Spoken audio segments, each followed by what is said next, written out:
Hello, I'm Caren Gamble from Creative Inc. Agency. I run Creative Inc. Agency as an accessibility agency together with my son Callum. And to give you a little bit of background information, Callum is autistic and he started a job as a web developer straight after university in 2019.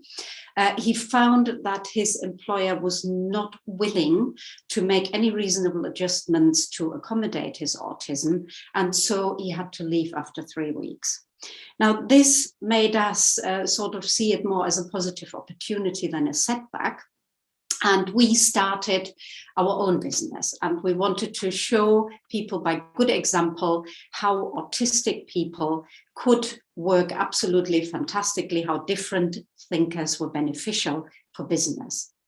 Now, in 2020, March 2020, the pandemic hit us and our fledgling business just sort of had to take big hits and we had to rethink. We went back to the drawing board and we decided that we wanted to focus on web accessibility.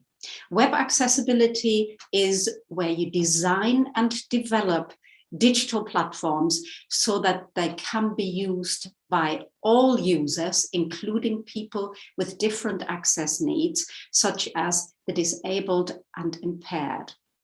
And so we started that in March 2020. And we have since become web accessibility specialists. We develop and design accessible websites, and we also train other web developers in designing and developing accessible websites. And we also give consultancy to businesses with in-house digital departments. And we do audits on existing websites and then create reports so that they can be remediated to become accessible. Now, you will probably be asking, why is web accessibility important? And yes, it is, because in effect, if you don't have an accessible website, then you may be excluding about 20% in the UK of the population, which could be 1 in 5 of people that may want to use your website. In the UK, we have 20% of people that are actually that have different access needs. And these people may be sight impaired, they may be cognitively impaired, like autistic people, like Callum. They may have physical impairments that make it difficult for them to use a mouse or trackpad, or they have hearing difficulties, or they are just aging and can't see very well anymore, or can't use their limbs very well anymore, or there are people with situational and temporary impairments, like a broken arm or lost or broken glasses that can't see very properly, or can't, with a broken arm, can't use a mouse or trackpad. And these are the people that are excluded if you don't have an accessible website. Now, what are the accessibility issues that we see on websites most commonly? They are, first of all, keyboard navigation. I was referring to people not being able to use a mouse or trackpad. And for those people, it is essential that they can use the website by just using the tab key on the keyboard. So that means that when they use the tab key, they go through the website.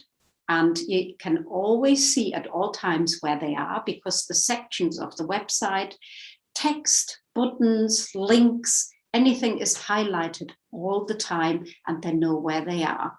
Most websites do not have that in the UK. And that means when people tap through, they see the website moving, but they have absolutely no clue where they are on the website. So that is a very, very common issue. That also indicates that the website is not compatible with assistive technology. And that means that blind people who use screen readers read out what they see on a website. They cannot use the website because the screen reader cannot read out to them the information on the website. The next point is alternative text descriptions for images. Again, screen readers use alternative text descriptions for images to describe to a blind user or low vision user who uses a screen reader what actually is in the image. And this is really important if that image has got an important message for the website. And if you exclude blind people from that message, they may actually miss important information. Let's say you have a text overlay on that image that says 30% off today, or an important event is happening tomorrow. Click here to book onto the event or to get the discount. Then a blind person or a person using a screen reader will miss that information. So you are excluding them. Another point would be for people that have cognitive impairments, and if you are not labeling your contact form very, very clearly, or your labels and buttons on the website for the links, then people will not know where the link is sending them through, what they need to actually add to the contact form, and what is wanted of them. Often, especially people with autism or dyslexia, may find that the information that is requested is very, very ambiguous, and they're not sure what to input, and they will actually then leave the website or not contact you.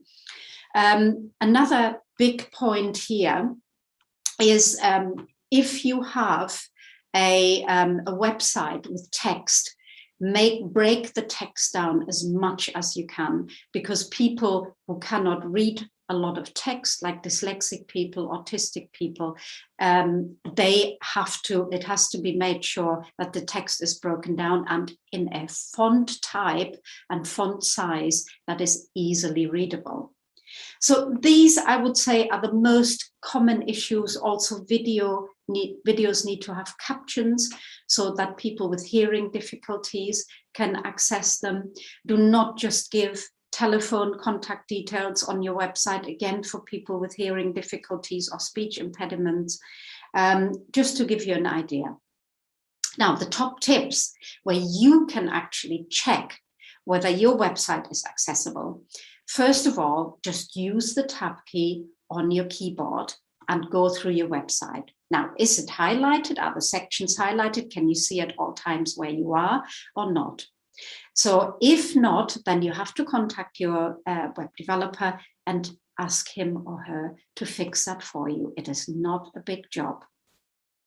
The other part is alt text. That depends which content management system you use on your website. If you're not sure what that means, then I would think that you probably don't use WordPress, because in WordPress it is very, very easy to change the alt text or to add the alt text, the alternative text description to images. If you're not sure what to do, again, ask your web developer or ask us, of course. We're always happy to help. With regards to video captions, you can go on a website called rev.com, rev.com. There you can actually upload your video, and automated transcriptions, they call it rough draft or person draft, which is more expensive, can be done of the transcript. So that is just a very good tip for you. Then with regards to color contrast, font sizes, just look at your website very, very critically and think, can I actually see this correctly? Can I concentrate on the text? Are all the descriptions clear? Is my contact form clear? So that's what I would advise you do. And if you find that you actually come short in these things, then please contact your web developer and discuss it with him. Now, if your web developer says that they don't know anything about accessibility, because optimizing a website for screen readers for assistive technology is a bit more involved, it involves code, then you may need an accessibility specialist like us. And you could come to us and ask for an audit and also ask for a quote for the work, and we would always be happy to help you. Now, the benefits, you are asking yourself, why should I do this? What is the return on investment on doing this? Now, the returns are huge. First of all, I will give you the benefits, and that is accessibility also supports search engine optimization, SEO. SEO and accessibility actually have the same best practices, and Google and other search engines will always prefer a website that is user-friendly, i.e. accessible. You could reach a wider market. Like I said, you are excluding 20% of the people that could use your website if you are not making it accessible to their different access needs. And there is actually people with different access needs have got an annual spending power of £24.8 billion in the UK. And if you want to exclude those people from your business, then businesses have already made losses of about £17.1 billion a year by not including these people.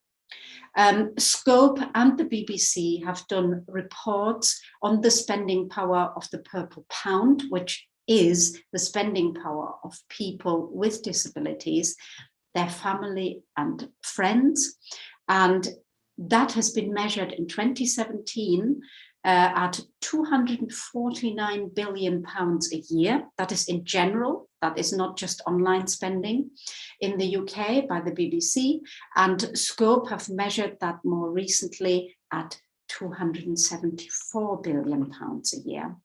So you can see there is a rising trend. And especially now in COVID times, pandemic times, more people than ever really rely on digital platforms. So it has become more of a consideration, and it is the right thing to do. And there is actually also a legal case, because the Equality Act 2010 does not just cover buildings, it also covers websites.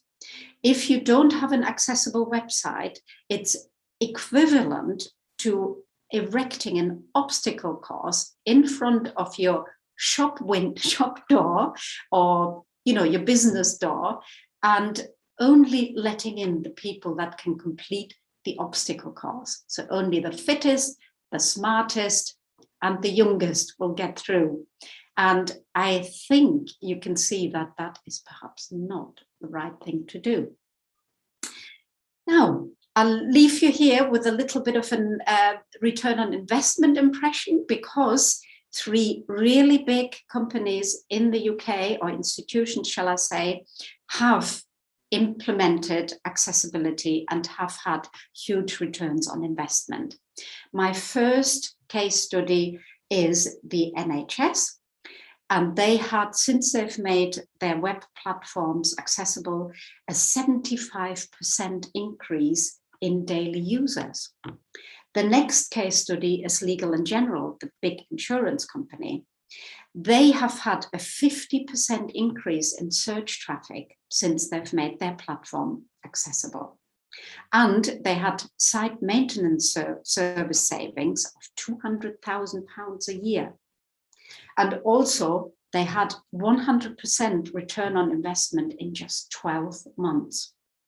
Now, and the last one would be Tesco. Their sales increased by 350% since they have included accessibility in their digital platforms. Now, all customers have reported that they prefer the accessible websites. They started off with a project where they just made it accessible for blind people, and then all customers reported that the website was much easier to use. And since then, they have implemented accessibility in all the digital platforms. So I hope you find that impressive, and I'll leave you with this. And if you have any questions, please get back to us at creativeinkagency.co.uk, creative with a K at the beginning, to show that we are a bit different. Thank you very much for listening.